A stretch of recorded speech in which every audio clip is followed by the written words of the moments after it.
echo of his call. கர்த்தருக்குள் பிரியமான அன்பு சகோதர சகோதரிகளை உங்களை அழைப்பின் ஊழியத்தின் தலைமை அலுவலகத்திலிருந்து அன்புடன் வாழ்த்துகிறேன்.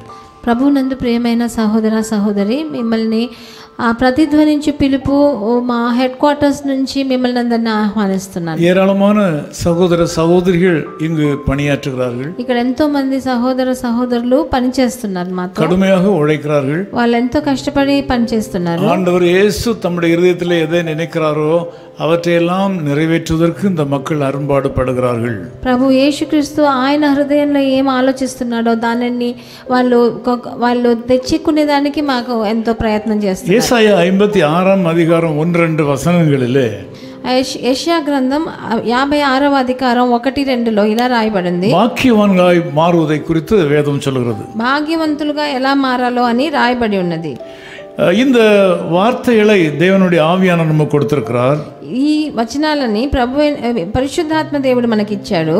இந்த பாக்கியவான்களாக மாறுவதற்குரிய இந்த கட்டளைகளை தேவனாகிய கர்த்தரே கொடுத்திருக்கிறார். మనం ఎలా ధన్యులుగా మారాలో ఇలాంటి దీనికి కట్టడలను ప్రభువే ఇచ్చాడు. ఇక్కడ நீங்கள் இந்த காரியங்களை கடைபிடிக்கும் போது பாக்கியவான்களாய் மாறுவீர்கள். ఈ కట్టడలను మీరు చేసేటప్పుడు ప్రభు మీరు తప్పకుండా ధన్యులుగా మారుస్తాడు.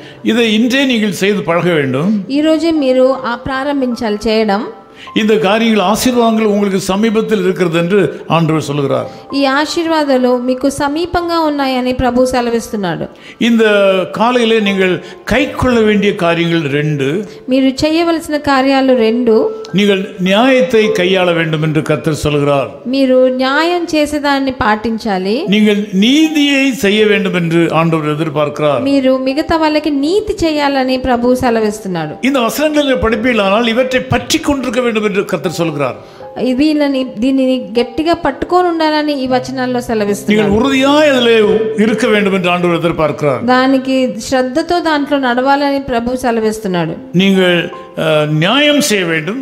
మీరు న్యాయం చేయాలి. நீங்கள் நீதியை செய்ய வேண்டும். మీరు నీతిని మీరు జీవితంలో చేయాలి. இரண்டாவதாக உங்களுடைய ஆசீர்வாதத்தின் மறைமுகமான ஒரு நன்மை ஒரு காரியம் என்னவென்றால் మీ ఆశీర్వాదానికి మీరు చేయవలసిన కార్యం ఏంటంటే கர்த்தருடைய நாள், ప్రభు దినము, ஓய்வு நாளாகிய கர்த்தருடைய நாள், విశ్రాంతి దినమునందు.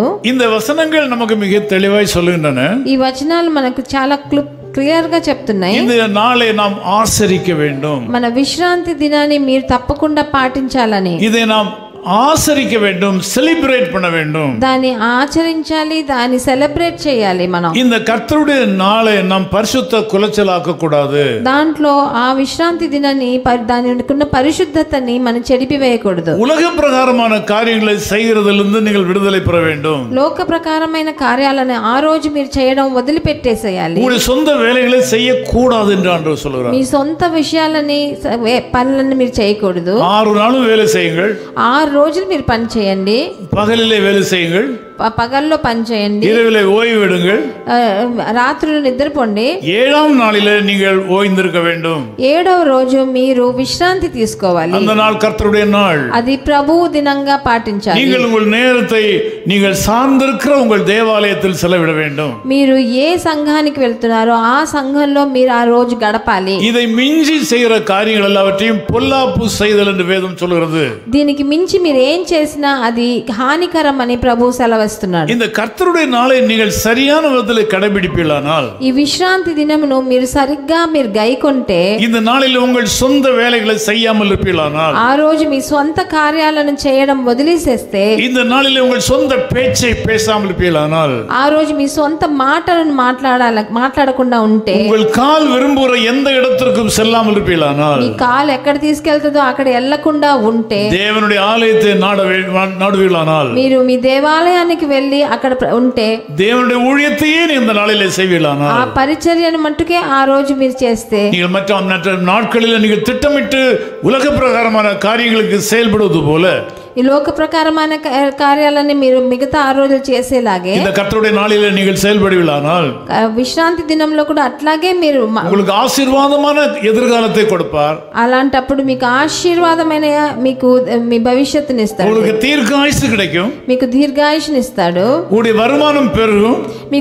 మీకు జీతం అదే ఎంత సంపత్తు పెరుగుతుంది. எல்லாவற்றுக்கும் மேலாக అన్నిటికన్నా ఎక్కువ ஏசாயா 58 கடைசி பகுதியில் படிக்கும்போது యెషయా గ్రంథం 58వ వచనం ఆఖరి భాగం చదివినప్పుడు இந்த கர்த்தருடைய நாளை மாத்திரம் நீங்கள் சரியாக கடைபிடிப்பீர்களானால் பூமியின் உயர்ந்த இடங்களிலே ஆண்டவர் உங்களை உட்கார வைப்பார். మీరు విశ్రాంతి దినాన్ని సరిగ్గా మీరు గైకొంటే మీ లోకంలో ఉన్న హెచ్చైన స్థానంలో మిమ్మల్ని కూర్చోబెడతాడు. உங்கள் சந்ததி ஆண்டவர் ஆசீர்வதிப்பார். మీ సంతానాన్ని ప్రభు ఆశీర్వదిస్తాడు. நீங்கள் ஞாயிற்றுக்கிழமை கேளிக்கை விடுதிகளுக்கு போகிறீர்களா? ఈ ఆదివారాల మీకు ఇష్టమైన పనులు చేస్తున్నారా? உங்கள் தொலைக்காட்சி பெட்டியிலேயோ வெளியிலேயோ சினிமாவுக்கு போகிறீர்களா? మీ టెలివిజన్ లోనో లేకపోతే సినిమాలకు వెళ్తున్నారా? స్పోర్ట్స్ பார்த்து நேரத்தை வீணடிக்கிறீர்களா? మీరు ఈ క్రీడా కార్యాలు చూస్తూ కూర్చుంటున్నారా? வீணான நிகழ்ச்சிகளுக்கு சென்று உங்கள் வாழ்க்கையை கெடுக்கிறீர்களா?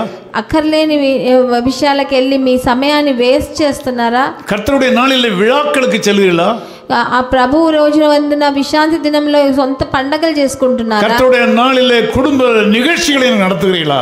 మీ సొంత కార్యాలని పండగల్ని ఆ రోజు పెట్టుకుంటున్నారా? கர்த்தருடைய நாளிலே குடும்ப நிகழ்ச்சிகளை நடத்தக்கூடாது. విశ్రాంతి దినం నంద మీ ఇంట్లో ఏ శుభకార్యాలను పెట్టుకోకండి. நன்மை உண்டாகாது. మంచి జరగదు. உங்களுக்கு நன்மை உண்டாக வேண்டுமானால் మీకు మంచి జరగాలంటే இந்த கர்த்தருடைய நாளை மகிமையின் நாள் என்று நினைக்க வேண்டும். మీరు విశ్రాంతి దినాన్ని మహిమకర దినంగా మార్చాలి. ஏசாயா 58ஆம் அதிகாரம் கடைசி வசனத்தை படித்து பாருங்கள். యెషయా గ్రంథం 58వ అధికారం ఆఖరి వచనం చదివి చూడండి. என்ன கேட்டால் நீங்கள் கர்த்தருடைய ஆலயத்திலே எல்லா ஊழியங்களிலும் கலந்து கொள்ள வேண்டும். నన్ను అడిగితే దేవాలయంలో ఉన్న అన్ని కార్యాల్లో మీరు పాల్పంచుకోవాలి. முடியாவிட்டால் உங்கள் சரீரத்துக்கு கொஞ்சம் ஓய்வை கொடுங்கள். కావాలంటే కొంచెం మీ శరీరానికి కొంచెం రెస్ట్ ఇవ్వండి. உங்கள் சரீரத்துக்கு சற்று ஓய்வை கொடுப்பது பாவம் அல்ல. మీ శరీరానికి కొంచెం రెస్ట్ ఇవ్వడం తప్పు కాదు. இந்த சரீரம் தேவனுடைய ஆலயம். ఈ శరీరంలో దేవ ఆలయం ఉంది. இந்த ஆலயத்தை நீங்கள் சரியாக பராமரிக்க வேண்டும். ఈ దేవాలయాన్ని మీరు బాగా చూసుకోవాలి. ஞாயிற்றுக்கிழமை தோறும் அங்கும் இங்கும் பிரயாணம் பண்ணிக்கொண்டு உடலை கெடுத்துக்கொண்டு அடுத்த நாள் வேலைக்கு போகும்போது உங்கள் சரீரம் சீரழிந்து போகும்.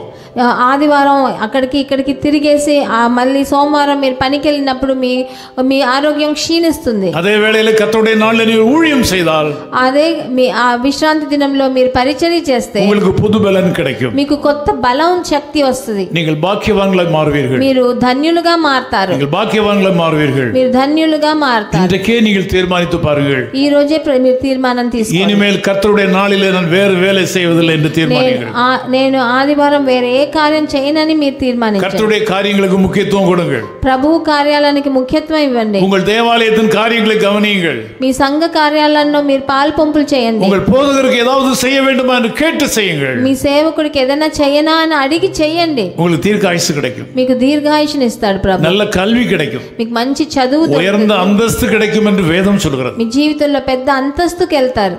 நல்ல ஆண்டவரே உமக்கு நன்றி செலுத்துகிறோம். మంచి తండ్రి మీకు వందనాలు స్తుతులు. கர்த்தருடைய நாளுக்காக உமக்கு ஸ்தோத்திரம்.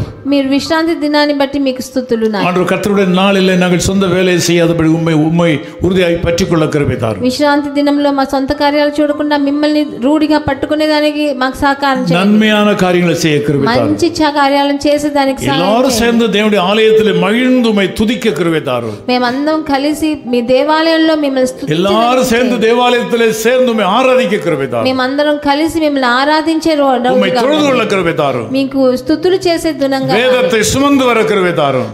మా వేద వచనాన్ని మోసుకొని వచ్చేదానికి குடும்பமாக தேவனுடைய ஆலயத்துக்கு வருவார்களாக. ఒక్కొక్క కుటుంబము దేవాలయానికి వెళ్ళేదానికి உமக்கு நன்றி என்று சொல்கிறோம். మీకు వందనాలు అని இந்த మక్களை ఆశీర్వదింపీరాக. నా జనాలను మీరు ఆశీర్వదించండి. యేసుక్రీస్తువిன் నామத்தில் జెబిக்கிறோம் பிதாவே. ప్రభువైన యేసుక్రీస్తు నామం నందు వేడుకుంటున్నాను.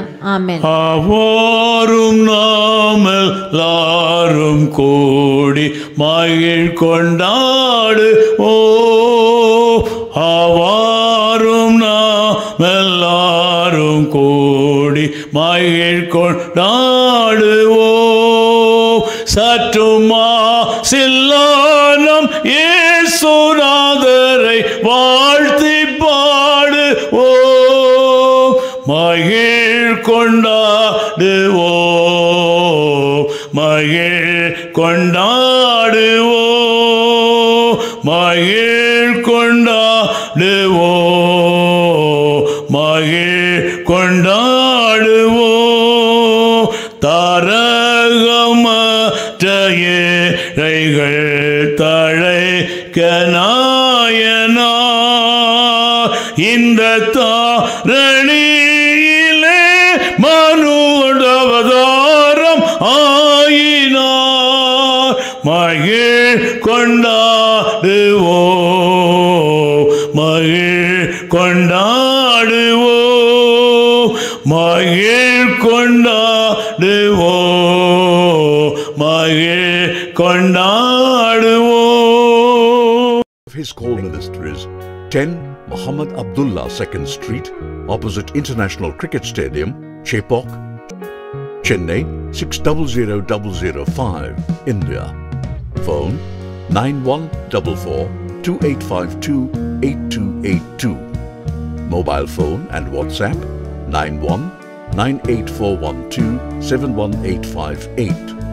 Email sam@echoofhiscall.org. Website www.echoofhiscall.org.